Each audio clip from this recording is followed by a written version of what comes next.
Deciding on the piece of art I wanted to use for this assignment was a bit tricky. I wanted to make sure it was something that was not only a symbol for something greater, but also unique and with a rich history.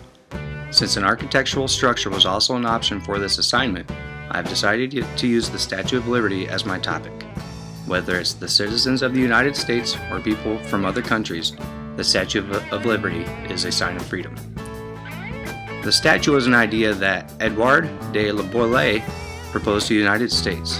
Its purpose was to persuade the French people to push for democracy in their own country and to also strengthen the bond between France and the U.S.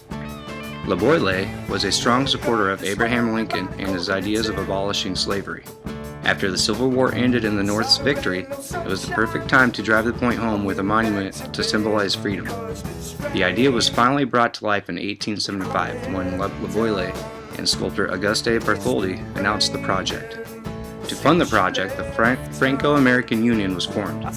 The idea was that the French would pay for the statue and the U.S. would pay for the pedestal, which we will get back to later. On a side note, it is said that the face of the statue was to portray the face of Bartholdi's mother.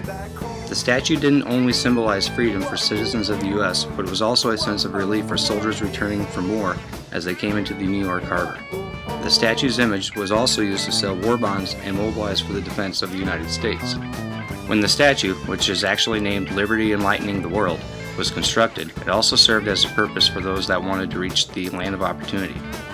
The Mother of Exiles, as the statue became to be known by foreigners, was also a symbol of hope to generations of immigrants.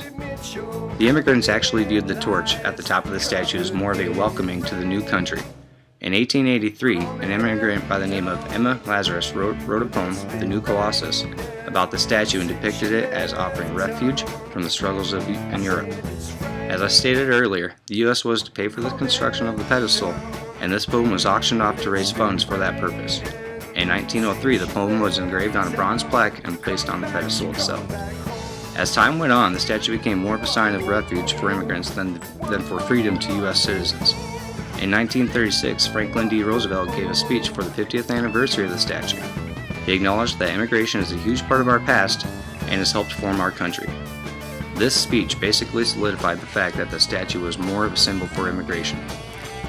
The statue is an image that stands out, and people have always tried to depict it in their own artwork.